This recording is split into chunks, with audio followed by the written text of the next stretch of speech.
2-minute warning on the briefing. 2-minute warning on the briefing. Thank you.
Your wife says she needs milk and needs.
Hi, welcome back, Peter.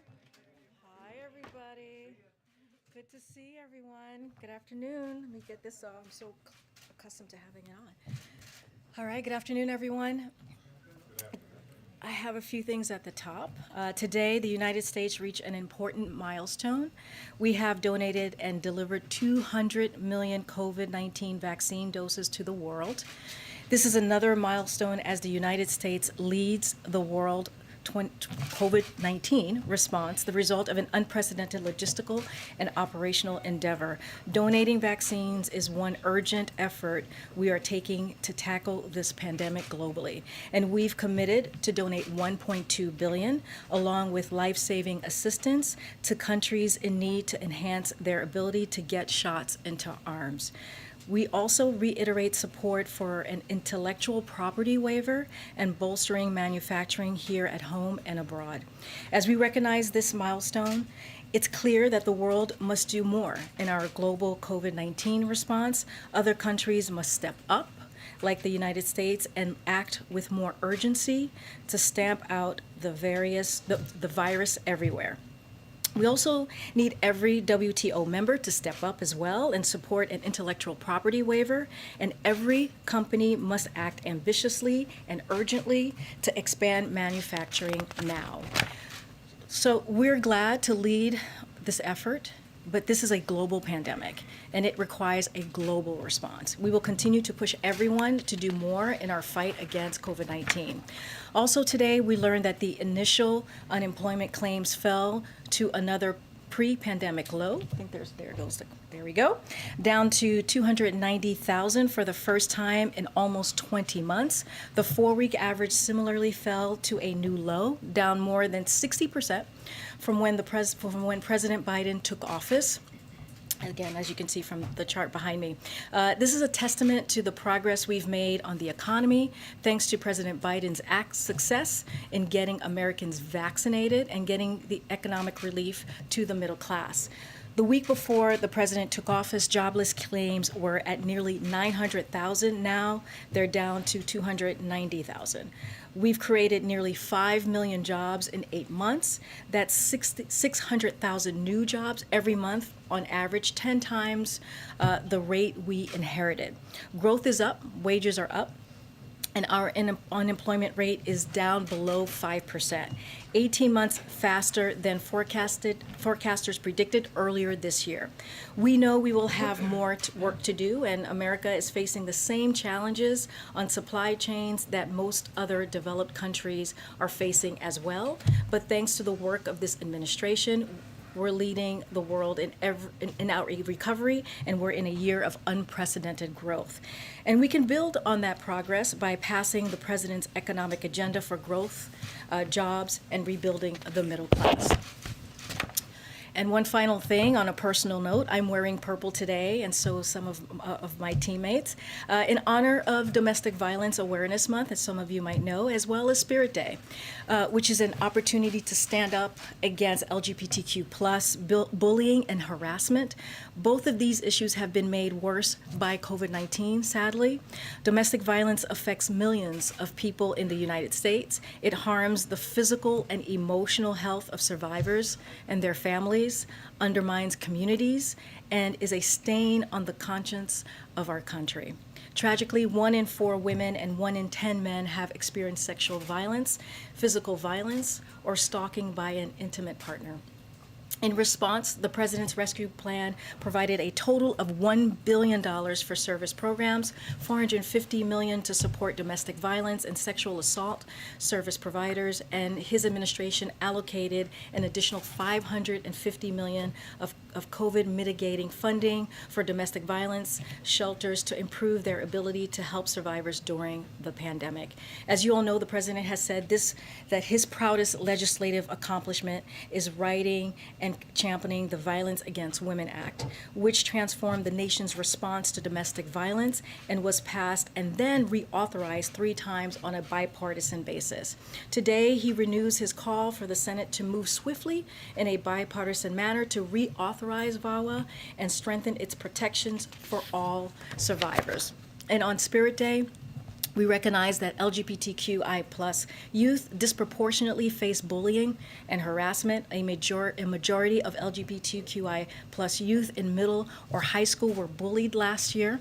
Even more, 70% heard homophobic remarks from teachers or school staff, and 75% have experienced discrimination based on their sexual orientation or gender identity in their lifetime.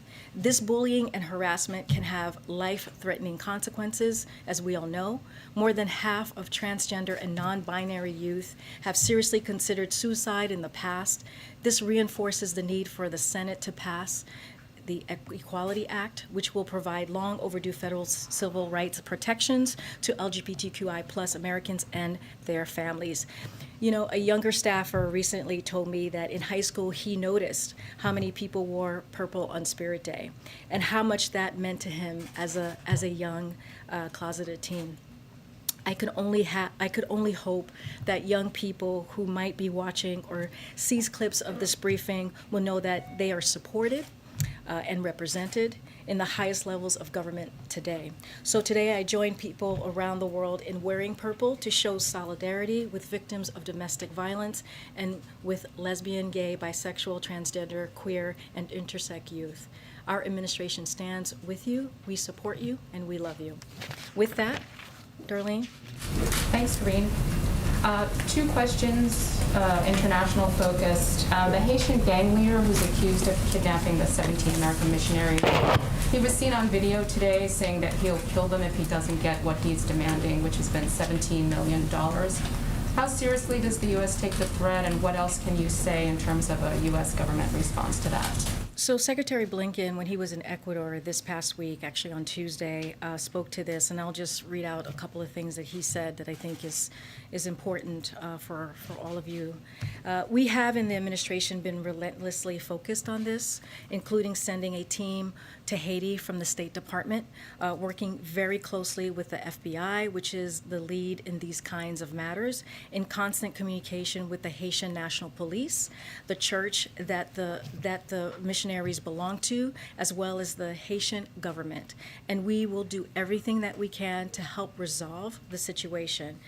And on Haiti's security, which is something that he also touched in his comments, was we have been working closely with the Haitian National Police to try to build their capacity, as well as help put in place programs that can effectively deal with the gangs. But it's a very challenging and long-term process. We're focused on it, but it's absolutely essential that this security dynamic change if Haiti is going to make real progress. So we're doing everything that we can. As I mentioned, the FBI, the State Department staff is on the ground. I don't have anything else to report, as you can imagine, and I think Jen said this a couple days ago. For privacy and security reasons, we can't say more.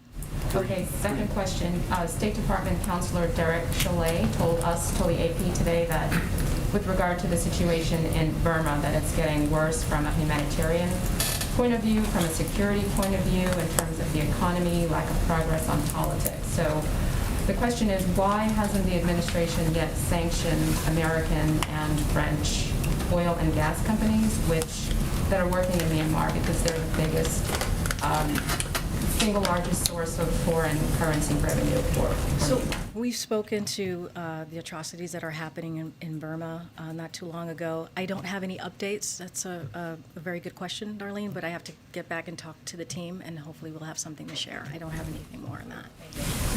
Could you give us an update on the budget negotiations? How close are you to a deal, and are you still insisting there be tax increases on corporations and high earners? So as you can imagine, we are focused on this every day. This is a priority, continues to be a priority for the president. Yesterday, as you know, a couple of days ago, the president spent hours meeting with congressional members, and everyone basically said the same, which is there's progress, and we're moving forward in a way that we can really truly help Americans and invest in economic growth for the middle class. So that is the focus, and we believe the progress will continue these next couple of days. As far as the taxes, the president has been very, very clear. This bill, the Build Back Better plan, and the bipartisan infrastructure bill, which are his two economic policies, that's going to again help the middle class and do that economic growth. And as we're talking about physical infrastructure and human infrastructure is going to be paid for. We see the cost as zero because it's going to be paid for, and the way that we see it happening is making sure that the wealthiest among us, the top corporations, pay their fair share. There shouldn't be a reason why teachers and firefighters are paying more in taxes than billionaires. So that's our focus, that's our promise, and that's what we're going to continue working towards. And secondly, Karine, the Fed today banned stock purchases by top officials at the Fed in response to ethics questions. Is this something that you welcome? Does it impact the president's thinking on whether to reappoint Jerome Powell as Fed chairman? So, see, I'll say this. We deeply respect the independence of the Federal Reserve and won't comment on these recent developments, but President Biden believes that all government agencies and officials, including independent agencies, should be held to the highest ethical standards, including the avoidance of any suggestions of conflicts of interest. Thanks, Karine. It's looking more and more like the Clean Energy Performance Program might not make it in the final version of the reconciliation package. And that was a really big part of how the president planned to meet his own emission goals. So what message does that send to other countries ahead of COP26? So, President Biden reestablished U.S. leadership on day one. and as you've heard us say, as you have heard us say, when it comes to acting on climate change every day since from day one, the president will advance his climate agenda using every tool at his disposal and can make significant progress in curbing emissions, growing our economy, and good-paying union jobs. And so he could do that without Congress. There was actually a report that came out this week from the Rhodium Group, an independent research firm, reinforced the fact that the U.S. has multiple pathways to meet President Biden's pledge to reduce emission 50 to 52% below the 2005 levels in 2030. So we'll continue to work with our colleagues in Congress on Clean Electricity Performance Program, but this independent analysis lays out a path to the president's climate goal without a CEEP in place. And so we'll just continue to do the whole of government approach that we've been doing this past 9-10 months. But if he can't get his biggest climate priority passed through Congress, how can he point to the United States being a leader on this issue?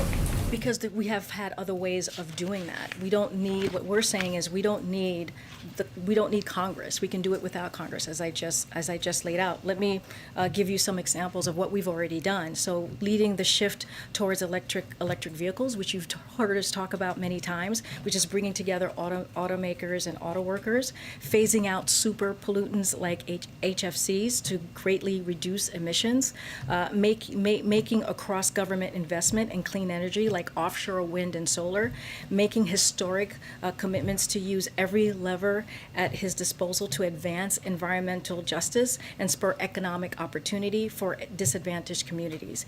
And extreme weather events increase in frequency and ferocity. The U.S. has taken bold steps to strengthen the nation's resiliency to severe impacts of a challenging climate. So we have done a lot here. The president has. He has signed multiple executive orders to make sure that we are leading in this effort. And remember, we're coming from 4 years of climate change, 4 years before us, where climate change was not, dealing with climate change was not a priority. And so this president has been doing that since day one of his administration. Will continue to do that. Is it still the White House's goal that there's a discontinuation of any fossil fuel subsidies in the president's budget, in the reconciliation package?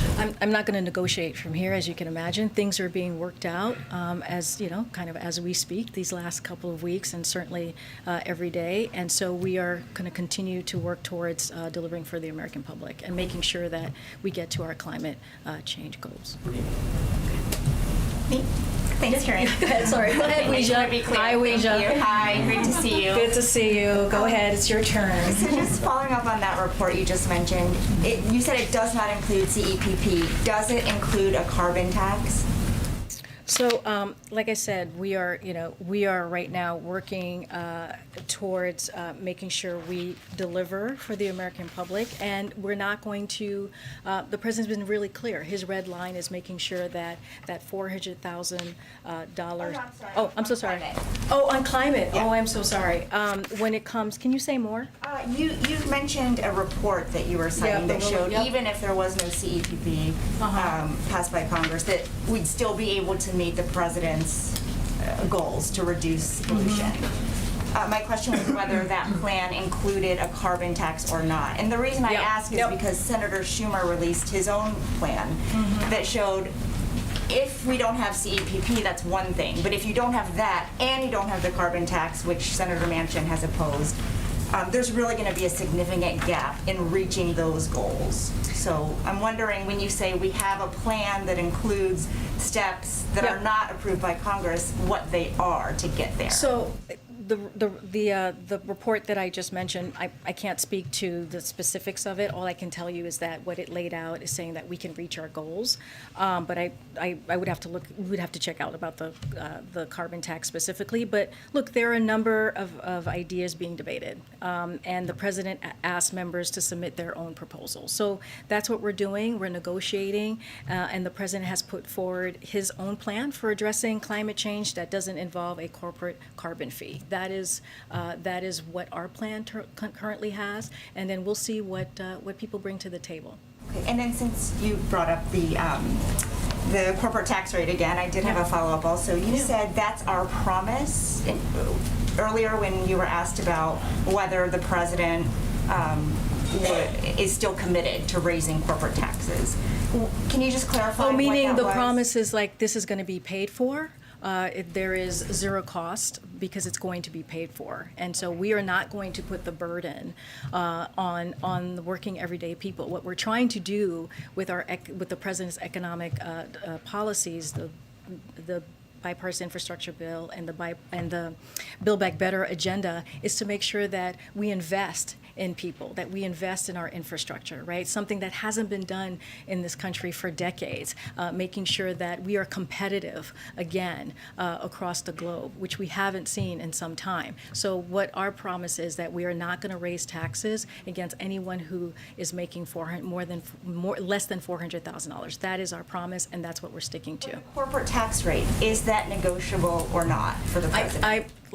There are multiple ways that people are coming forward and trying to figure out how we're going to move forward with this plan, with the Build Back Better agenda, and that's what we're working towards, right? But I'm saying that our red line, the president's red line, is to make sure that this is paid for and that we don't raise taxes on anybody who's making less than $400,000. That's what I'm saying.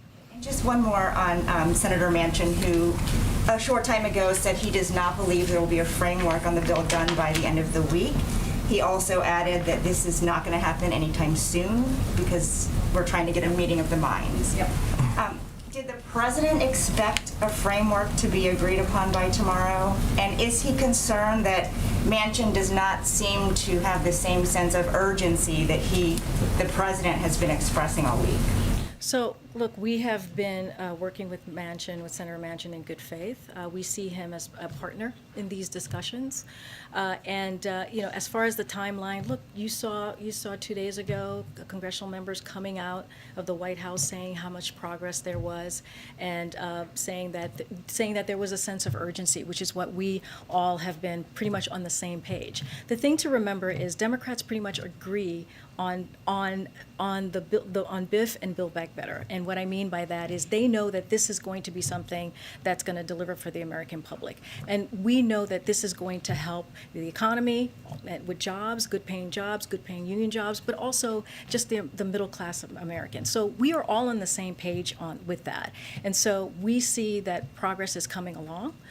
We think that in the next couple of days we're going to continue to see progress. We're not putting a timeline on this. We're not going to go into the legislative mechanics of this, but we're going to get this done because we have to get this done for the American public, and that's our focus. Thank you.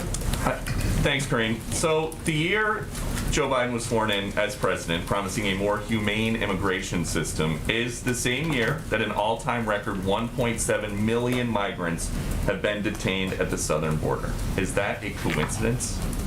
Thanks. So thanks for the question, Peter. First, I'll say that DHS will formally release its monthly September operational update sometime soon. So I'm not going to go into get ahead of that or go into the numbers. I think that's what you're mentioning right now. But secondly, I would add, and you hear us talk about this all the time, we continue to enforce Title 42 and expel single adults and families when possible. And we continue to be very, very clear that no one should attempt to irregularly migrate here or enter the United States. So it's unsafe, it's unlawful, it's a public health risk, which is why we're using Title 42, because it's not our immigration policy, it's a public health authority. And so those attempting to come in irregularly, migrate irregularly, will be subjected to border restriction, including Title 42, as I just mentioned. And you're telling people not to come. That's been the line for a couple months. It's been very well documented that a lot of these migrants are just released with a notice to appear or a notice to report, and that something close to 80% don't appear or report. So do officials around here consider that could be something that is attractive to migrants who figure, if I can just get in, I can stay? Again, I'm not going to get into the numbers because I know that you're leaning into the numbers and asking me these questions. But look, we've been very clear, and we've been clear for the last 10 months. Again, the CDC has determined that the continued expulsion of certain individuals under Title 42 is necessary due to the risk of transmission and spread of COVID-19 in congregate settings, such as CBP stations, as well as the threat from emerging variants. So if it's not possible, which is what I think you are alluding to there. There is an exception if we have operational capacity constraints, including the makeup of the specific family unit and agreements with the country of origin or last residence. Another determining factor is detention capacity, both within ICE and CBP. There is also an extension for acute humanitarian need, such as the urgent medical situation. There is an exception on the Convention Against Torture if someone makes a legitimate claim that they would suffer torture if they've returned to the country from which they have come. As we have stated, those who cannot be expelled are placed into immigration proceedings. But, as to be clear, we are still expelling single adults and families when possible using Title 42. That remains the policy. That has not changed. And a follow-up about something that you just said. You guys say that President Biden does not want to raise taxes on anyone making less than $400,000 a year. But there's a new Fox poll that finds 83% of registered voters are noticing bills for groceries and everyday items increasing. So how is that any different than a new tax? Well, look, and when you say, can you give me a little bit more? Like, what's the... Well, the supply chain is all backed up. There are bottlenecks, empty shelves, prices going up, people are paying more. And so how is that any different than a new tax? So I would say this, we're dealing with a historic and evolving pandemic that is impacting our economy, right? We have seen it for the past year and a half. That's what people have been dealing with. And it is having an outsized impact on our global supply chain. And the president understands how much a squeeze it is when families see their prices rise. And so he understands that, and that's why we've been using every tool in our tool belt to make sure that we deal with that in a real way, so that people understand that the president is doing everything that he can to deal with those issues. So there's a couple of things. So we got to think about the progress that we've made on how far we've come for the mess that we inherited from the previous president.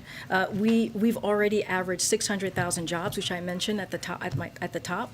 Those are jobs per month, compared to just 60,000 before we came in. That's almost 5 million total in 8 months. We've increased economic growth projection for 2021 and more than have new unemployment claims. So we're in a different place than where we were before the president came into office. And so we're going to continue building on basically the American Rescue Plan. This is why we're trying to pass the president's domestic economic policies. And to that point, the minority leader in the House, Kevin McCarthy, wrote a letter to the president. He says we must address the global supply chain and ports crisis before Congress even considers additional social spending and taxation legislation. Is that something that you would consider? So here's the thing. Jen responded to, this is the letter from McCarthy, is that what we're talking about? Okay, yeah. Wonderful letter. So she responded to this earlier, and let me just add to this a little bit. I've already kind of talked about this, but there's a little bit more that I want to lean into. So under the Trump-McCarthy economy, this time last year, fewer Americans were working, which is what I was just saying. Job growth was flattening, and families were facing down a dark winter with less economic security than ever before and a pandemic raging out of control. That was the holiday season under the McCarthy-Trump holiday season. So that's something to remember. This was a different time a year ago. And so fast forward a year from then, nearly 80% adults are vaccinated. We've created 5 million jobs. Americans have money in their pockets and they're spending it, resulting in record volume of goods through our ports and our roads and rails. Kevin McCarthy and his caucus voted against that bill that made that happen. They did not do anything to help the American public when we needed them, when the American public needed it. And I'm talking about the American Rescue Plan, to be clear, which has helped turn on the economy, which has helped, as I said, make sure that people are getting vaccinated to protect their lives and go back to work. Last one. Are you saying that as you compare holiday season this year to holiday season last year, are you saying that if Christmas gifts don't get delivered this year because the supply chain is backed up because of bottlenecks, that people are going to blame Donald Trump, or are they going to blame Joe Biden? That's not what I'm saying. I'm saying that we're in a different place than we were a year ago. And the reason why is because the president took action. The reason why is Democrats came together and they passed the American Rescue Plan, put checks into pockets, made sure that that we were dealing with the issues that pushed women out of the workforce, which is the child tax credit, child care, all of those things that really benefited everyday people who were being left behind. Now what we're doing is we're making sure that we continue the investment, right? The Build Back Better agenda, BIF, the bipartisan infrastructure bill, which 19 Republican senators voted for. Those two pieces of legislation, that is the president's plan on how do we actually build back better and not leave anyone behind and do that economic growth for the middle class. And so that's what we're talking about, and that's what we'll continue to do. For the supply chain, the president is doing everything that he can. He is bringing in the private sector. He's brought in the labor. When we talk about the meeting that he did last week for the ports, right? We're talking about Long Beach and the Los Angeles ports, and that's one of the things that we can do as a government is do it in good faith, bring everybody together, and figure out how to fix the short-term problem that we're having. So that, and we've been working on this since the president walked into the White House. Hi, Karine. Nice to see you. Does the White House believe that Senator Kyrsten Sinema is negotiating in good faith? Yes, we believe that Senator Sinema is negotiating in good faith. Let me just say that the president considers Senator Sinema an important partner in getting his economic agenda passed, and he values her work, her engagement, and her commitment to working with him to deliver for the American people. We have been in touch nonstop through the course of the last several days with her and her team, of course, at the president's level, but also through calls, meetings with senior staff, some of my colleagues. And yes, to answer your question again, we definitely do believe that she is working with us in good faith, and we are working with her in good faith. Was it during those last several days that Senator Sinema told the president or the White House that she was opposed to the corporate tax rate? And if not, when did she communicate that to the president or to the White House? I'm not going to go into private conversations. Not with the president. How about when did she communicate to the White House? I'm not going to do that from here, but what I will say, the president is working to pass a game-changing investments in economic growth that benefits the middle class, as I've been saying. This economic growth, paid for by having the richest taxpayers and big corporations pay their fair share, and without raising taxes on any Americans making less than $400,000. Again, the price tag for this legislation is zero. There is an expansive menu of options for how to finance the president's plan, and so that's what we're going to be discussing and negotiating and trying to figure out so we can, again, deliver for the American public. And just for clarity, I mean, everyone gets it. The price tag isn't actually zero. These new programs do cost money, right? So why not level with American voters and say that there is a cost here, but they're aiming to do it without raising the deficit? No, we are being honest with the American people. We are being proper. No, right? It is. It is costing. It is going to bring $0 to the deficit, and we're being very clear about that because that's what we want to make sure that we're doing, right? Because here, once again, we have had people who have been left behind after this the COVID-19 pandemic that we've been living in for a year and a half. We saw even more severely how much people have been left behind, and not just been from the COVID. I mean, before then, middle-class people, working people have been not part of the economy, and now we want to deal them back in. It's been a long time since we did that. The president talked about that when he was in Scranton, Pennsylvania yesterday. He's going to talk about that, take questions from everyday people today at the CNN town hall, which he's very much looking forward to, and he'll probably be asked that question, and he'll answer it as well tonight. So for clarity, there's a cost, but it's not to the depth, doesn't raise the deficit. These things we do. The price tag for this legislation, Peter, is $0. Let me ask you if I can ask one final question a little bit earlier, just for clarity as we look ahead to the COP26 a week and a half out from now. You said earlier that the president, the White House doesn't need Congress. To make sure I get this right, is it the president's position that he does not need Congress for transformative change in combating climate? No, he believes that, what I'm saying is that there are a number of pathways to meeting our emission goals and targets. That's all we're saying. Yes, would we, do that without Congress? we can, that's what I'm saying, because there are many tools that we're using to get there. Do we want to work with Congress? Absolutely. That's why the president added that into his economic policy. For sure, in his legislation. He put it in there because he wants to get it done. What we're saying is our climate vision is integrated throughout everything that we do in the whole of government effort launch on day one that we did with an executive order. The president will advance his climate agenda using every tool at his disposal, and can make a significant progress in curbing emissions, growing our economy, and good paying union jobs. So that's what we're going to continue to do. Do we want to work with Congress? Absolutely. But we're saying that we're already doing the work to hit our goal, and that's why I referenced the report earlier when I was answering Weisha's question. Thank you. Can I follow up real quick on, a few things, but first, let me just say I'll add my voice to, I'm sure there have been dozens who would humbly request that the President of the United States not only do a town hall, but show up either in this room or in the East Room to appear before the full press for a robust round of questions that will no doubt benefit the American public. But Brian, he takes questions all the time. I hear you. All the I'm just time. adding my request to that. Martha's here. She tracks that, and he's had a chance to ask him. I get it. But this is a large White House press corps. But he does take questions. My follow-up to Peter, I know you don't want to talk too much about the questions with cinema, but is it safe to say the White House was not blindsided by her stance? You didn't find out about it publicly, right? There was a discussion. You knew about it ahead of time. I'm not going to go into our private conversations with anybody. It doesn't matter if it's Senator Sinema or a House member. So we're not going.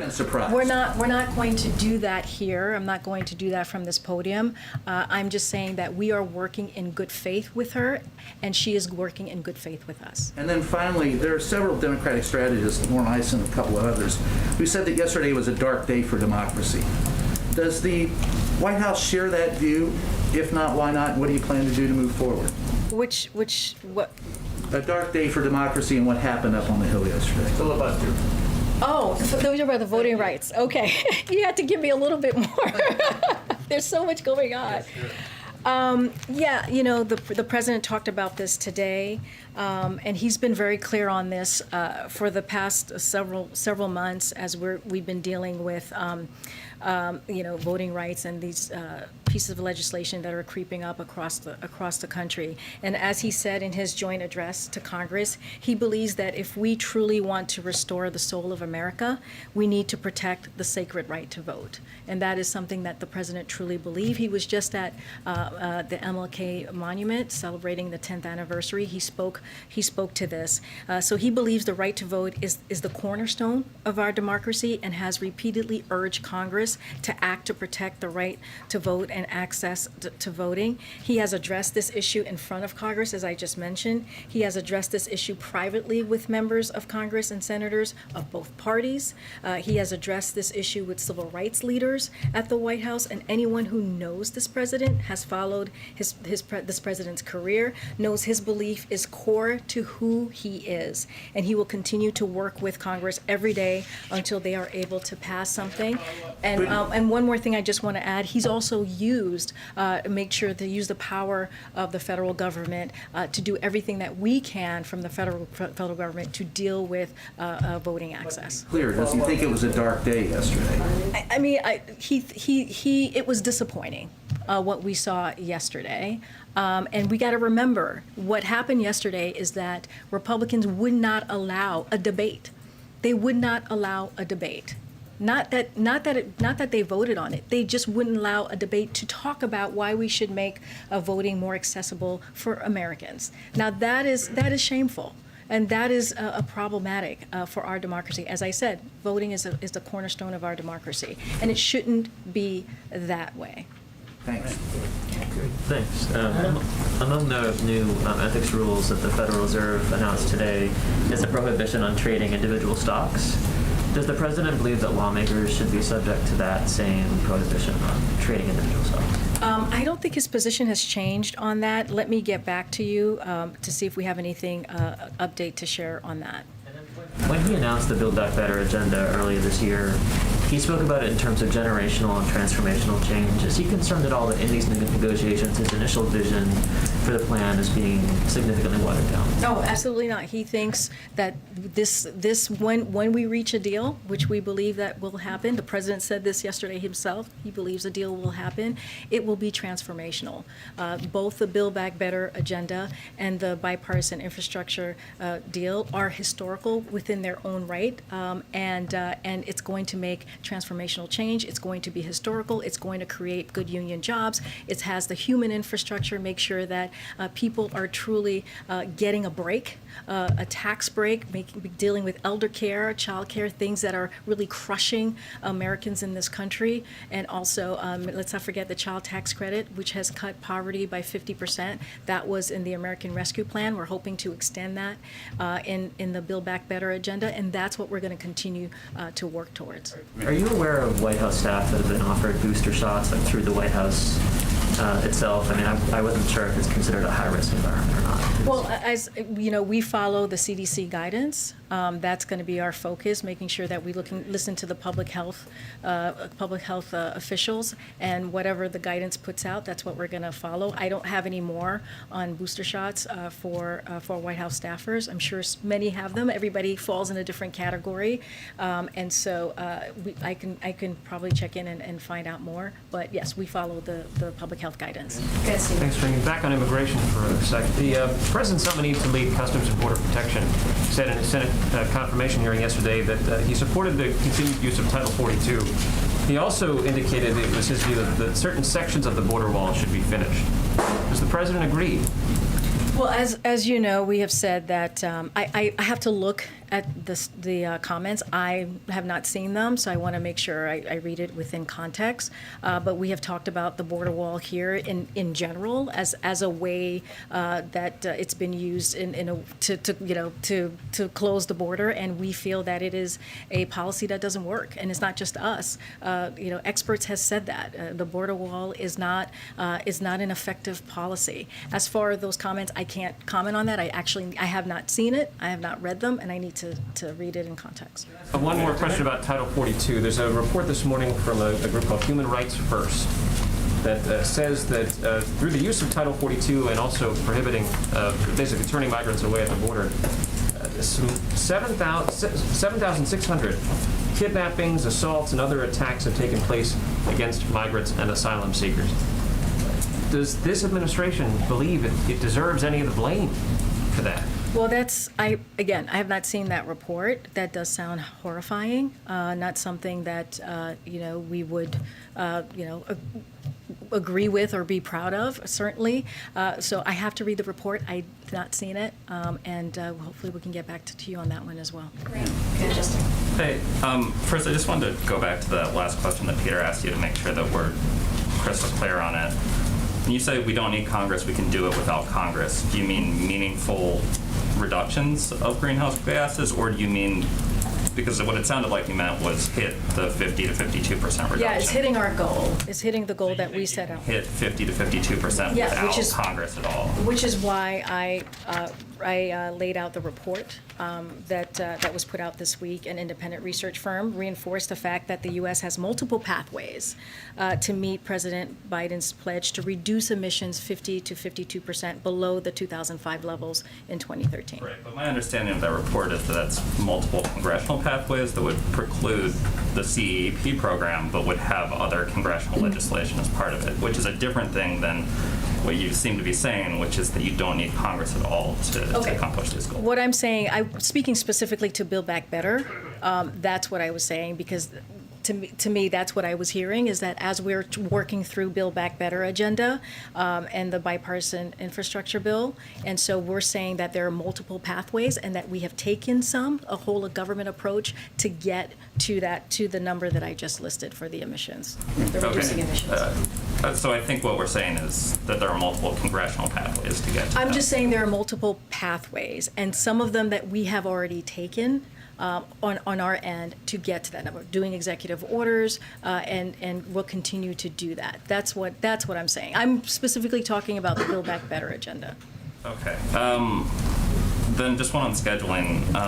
Could you talk through if the president has additional congressional meetings planned through the rest of the week, and then if we expect to see him campaign for Governor McAuliffe before he leaves for? I don't have anything new any new trips to call out for you or read out for any of you. As you know, he's going to go to New Jersey on Monday, which we announced yesterday.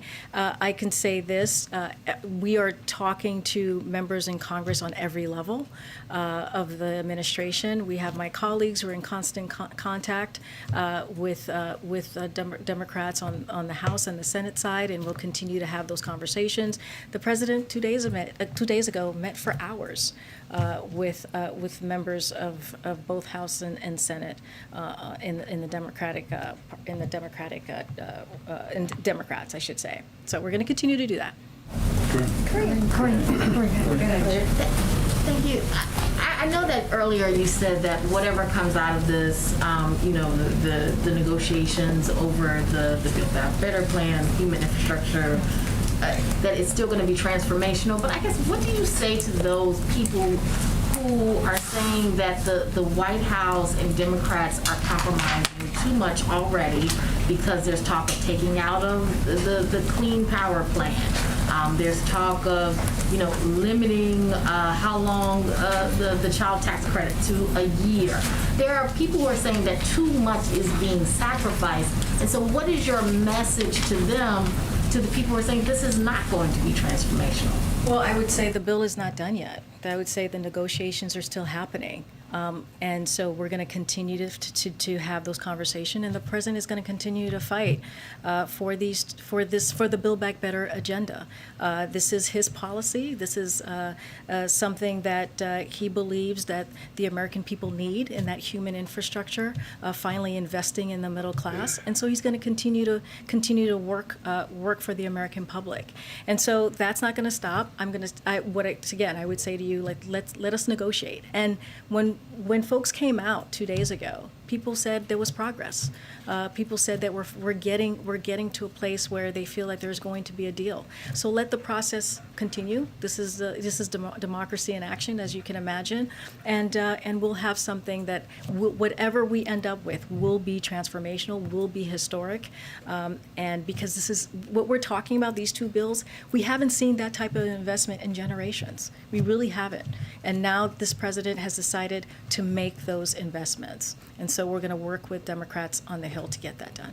And a question on Joe Manchin. There were reports that he was thinking about becoming an independent. He seemed to confirm or to say that he had offered maybe to the White House and to maybe to Senate leadership that maybe he would become an independent if that is what the White House or Senate leadership wanted him to do. Can you talk about that? Does the White House have a position on that? Do they have a problem with Joe Manchin being in the Democratic Party?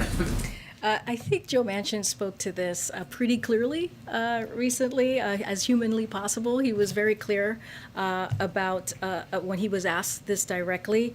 I really don't have anything else to say about that. Look, the relationship that the president has, that we have with Joe Manchin, is strong. It's a mutual. The president has a mutual respect, and they have shared values.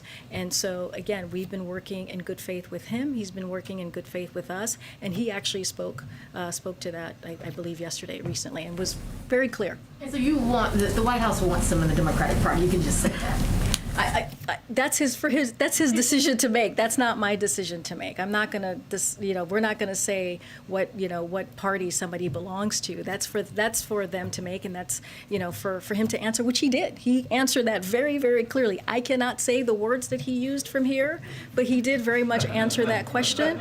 And I'm going to leave that there because my daughter at some point is going to see this, and so she'll call me out, so I can't use those words.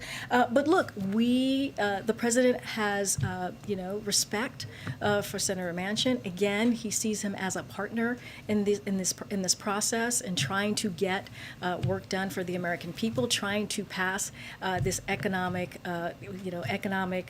bill for the middle class, as I've been saying.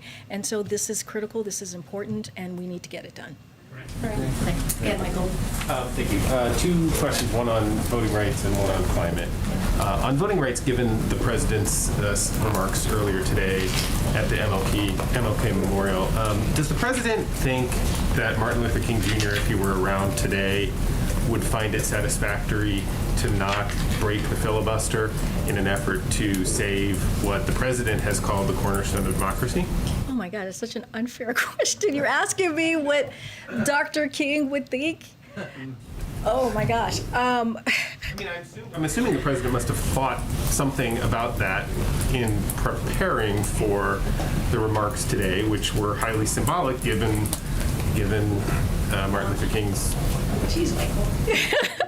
You know, I'll say this. The president has been absolutely clear that protecting Americans' constitutional rights and the integrity of our elections from the systematic assault Republicans have been engaged in across the country is a must, and that this historic threat requires strong voting rights legislation, and that's what he is working on. That's what he talked about today, and he's talked about it multiple times. One of the times that was very striking, as we know, was when he went to Philadelphia and really made a strong argument for protecting the cornerstone of our democracy. Look, dozens of White House staff work on this priority every day, and it's fundamental to upholding the rule of law. And not only that, again, he's taken a lot of actions as president. He's done a historic executive order, which was done on the anniversary of Selma, Bloody Sunday. And instead of just speaking and saying nice words or commemorating that day, which was a difficult, sad day, he took action. And so that's one way he did. He doubled the voting rights staff in the Civil Rights Division at the DOJ. He appointed the vice president at her request to lead this administration-wide effort using the bully pulpit and convening power of the White House. So we're going to continue to do the work. It's not over, and we're going to continue to do everything that we can from here to make sure that people's rights are protected. And also the John Lewis bill, from what I understand, is going to be coming to the floor, and so Senator Schumer is doing everything that he can with his members and senators on the Hill to get that done. On climate, not to beat a dead horse, but to follow up on Justin's question. Yeah. As I understand it, the negotiators on Capitol Hill, as they are trying to figure out what's in and what's out of the Build Back Better, the social, the human infrastructure piece of this, that they are very much focused on climate pieces in that legislation, maybe not the original proposal that the president had made, but sort of what other pieces that add up to, tens of billions, hundreds of billions of dollars. Are you now saying that in an effort to pare down the bill, you guys would be happy if Congress does nothing? No, we're not. I'm not saying we would be. It sounded, again, like as Justin, I think, suggested, let me be clear, because clearly I'm not being clear. Let me be clear as a spokesperson. No, we would not be happy if it was not included. We're going to continue to fight for those pieces in the legislation. That is not what we're saying is not the end of it. There are multiple, we're saying there are multiple other pathways, but this is the president's bill. We're talking both BIF and both BBB. This is something that he wanted in those pieces of legislation that he wanted in that agenda, and he's going to continue to fight for every component of it. So we want it in there. People keep asking us or saying to us, "You're not going to hit your goals. You're not going to hit your emissions, your reduction goals." And we're saying that we have done the work already. We're going to continue to use all of government approach to do that. And I was just citing a report that said that we can still hit that goal, and that's all I'm saying. We're not going to stop fighting. Absolutely not. Thanks, Karine. Given some of the reports we've seen in the last week and a half, does the president believe that the U.S. has a sufficient amount of visibility into China's weapons programs and defense capabilities at this moment in time? Yeah. So you're talking about the missile that we saw recently, the hypersonic glide missile. So Jen talked about this yesterday after the president was asked. So we're not going to comment on the specific report, but generally speaking, we have made clear our concerns about the military capabilities that the PRC continues to pursue. And so, again, I'm not going to comment on this specific report, but generally speaking, we have made clear our concerns about their capabilities and continue to pursue, which only increases, the PCR continues to pursue, which only increases tensions in the region and beyond. So can't comment on the report, but yes, do we have concerns? We do, and then we're going to continue to speak out. But generally, does the White House feel like it has the visibility it needs into those programs or capabilities? I can't speak to that from here. Like I said, we just made clear our concerns about the military capabilities that the PRC has. And then just one more on Build Back Better. You guys have been very steadfast about the entire bill will be paid for. Yeah. Is that a red line? Like, as you guys look through options right now, through the buffet of potential revenue raisers that are on the table, is deficit spending completely off the table as you look forward? And we've been very clear about that. The red line for the president has been we are not going to raise taxes for Americans making less than $400,000. That's you're talking. Go ahead. No, I'm not trying to be short. But in terms of, as you're looking for ways to finance the proposal, deficit financing is off the table. It has to be paid for in full. It has to be paid for. I'm just, because you asked me what his red line was, I just wanted to make sure I said that, but it has to be paid for, and we want to make sure that the wealthiest among us, the billionaires and the big corporations, pay their fair share. That's only right. Again, and I said this earlier, the firefighters and teachers should not be paying more in taxes than billionaires. And the president has been very clear about that. And so that's what I was trying to get to. The proposed corporate tax rates don't have the proposed corporate tax rates. What if they don't have them? What if they're not higher? Thanks, Karine. It's still going to be a $0. Earlier today, President Biden spoke on voting rights and said, quote, "And I know the moment we're in. I know the stakes. This is far from over." Has the failure of last night's vote on voting rights at all changed his thinking on Democrats' strategy on this issue, particularly on legislation, on the filibuster? Is he reconsidering the general approach to this and how to get something passed? No, he's just going to continue to speak out against it. He used today as an opportunity to do that. He's going to continue to work with Congress. Like I said, we have White House officials working on this every day, from the Office of Public Engagement to Domestic Policy Council and others who are making this a priority. This is a priority for him. Senator Schumer is continuing to work on this. Voting rights, the John Lewis voting rights bill is going to hopefully come to this floor soon, and we're going to let him take that lead, and we're going to continue to make sure that we make it really clear the urgency of getting this done. And then on communicating on this issue, this also comes on with recently the collapse of police reform talks. Comprehensive immigration reform was struck from the reconciliation package. Does this administration have a message to communities of color in particular who in many cases clinched the victory for President Biden, who voted for him for these issues? Do you all have a message? So, first off, anyone who knows this president knows he's not going to give up. Fighting for voting rights, as we said, this was a setback. This is the same for police reform. So he wished the negotiations, bipartisan negotiation, had led to a bill, but we're not going to give up the fight, and so we're going to continue to work.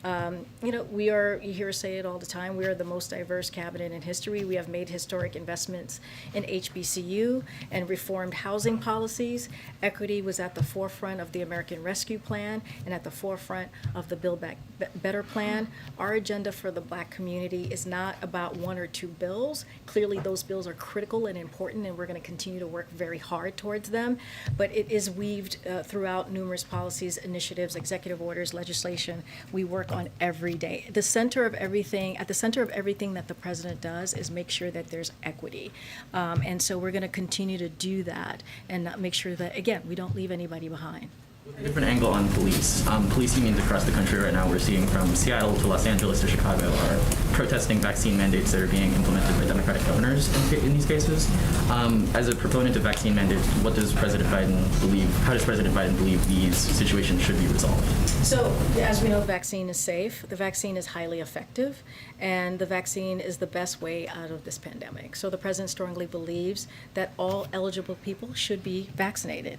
And he certainly believes that frontline workers, like police officers, should get vaccinated. Vaccines not only protect officers, they protect their families, they protect the people that they serve, and so are dedicating to protect. So that is important and critical. And so we know that vaccine requirements work, and so we're going to continue to encourage that work. And then finally, on climate policy, you've mentioned how with or without Congress you're able to create progress on this, but as we've seen with previous administrations, policies can be easily undone should a change in administration take place, or should the policies not prove durable enough. So are you all looking to not have a repeat of what took place between the Obama and Trump administrations on environmental policy? Are you all looking for ways to create more durable policy regimes than what we're working on right now is to be in a better place than we have been the last 4 years.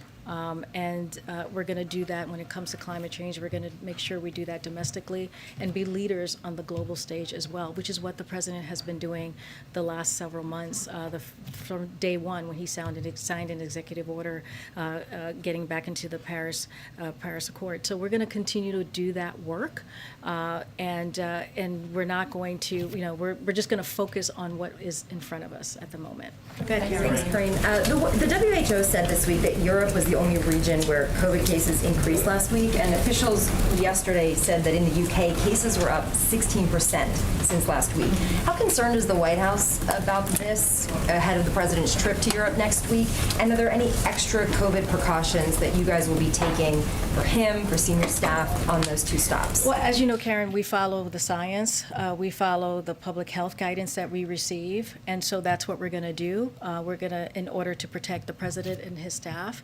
And so that's kind of going to be, whatever the public health guidance tells us to do, and in partnership clearly with the countries that we're visiting, and making sure that we're following their protocols as well. And so that's going to be our focus. But no extra concerns that these numbers are increasing in a country he's going to? I have not seen those numbers. I'm just saying that that's what we do. We let science lead, and we listen to the public health experts.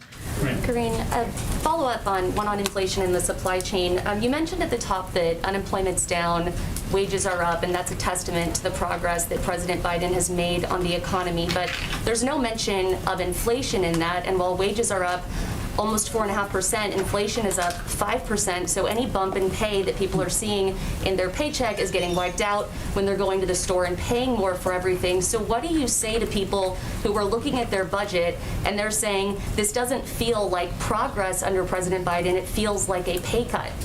So let me first say this, and I said this earlier, the president, he knows how even a small price increase really can squeeze too many families. Like, that is something that he's aware of. And so we're working on a wide variety of economic programs to help, right? Which is why the Build Back Better plan to work on our supply chain issues is incredibly important. We're using every tool at our disposal to lower prices for working people and bring economic relief, right? If you think about the human infrastructure, the Build Back Better plan, we're talking about prescription drugs, we're talking about paid leave, sick leave, medical leave, we're talking about community college, we're talking about things that's really going to give that economic relief, that middle class tax cut for everyday people. So we're going to continue to do that work. The American Rescue Plan actually helped the American public a lot. It put checks in people's pockets. I talked about the child tax credit. I talked about the child care components in it. There was a lot there that gave some relief, to Americans here.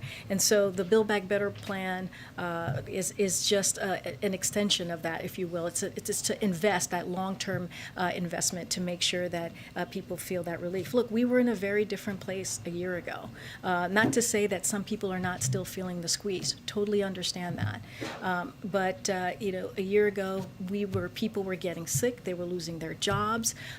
You know, women were leaving the workforce, and so we've been able to turn things around, start the economy back up again. 600,000 jobs a month, nearly 5 million jobs in the first 8 months. That matters. Now we just have to continue doing the work. It's going to take time. We're not done. Quickly on the supply chain, you know, there's a lot of talk about Christmas presents not arriving on time, but the issue is more severe and critical than that. I mean, it's affecting small businesses. Auto body shops can't get parts to fix cars, so they can't make money. 90% of school nutrition programs say they're worried about continued supply chain issues. According to a School Nutrition Association survey, some schools are making last-minute grocery store trips just to feed their students. So if this is an issue that the White House has been working on and aware of since February, why does it seem like this is a problem that is getting worse, not better?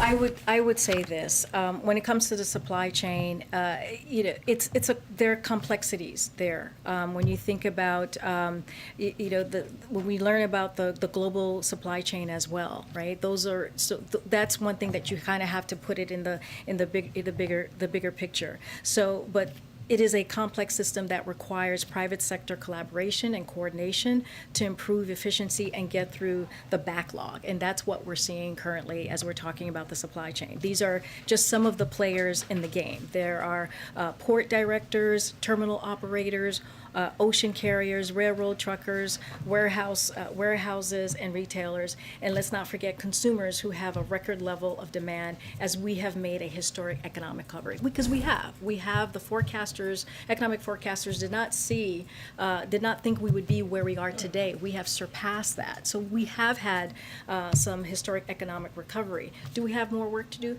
Absolutely. That's why we're trying to get this Build Back Better plan. But the Biden administration, as it comes to the supply chain, continues to serve as an honest broker. I mentioned this before, making sure that we find areas of collaboration to ensure we can move goods movement supply chain toward a 24/7 model. But again, you know, the president understands. He understands the squeeze that people are feeling, everyday Americans are feeling. That's why he's working every day to make sure that we pass his economic policies. All right. Thanks, everybody. Thanks, Karine. Thank you.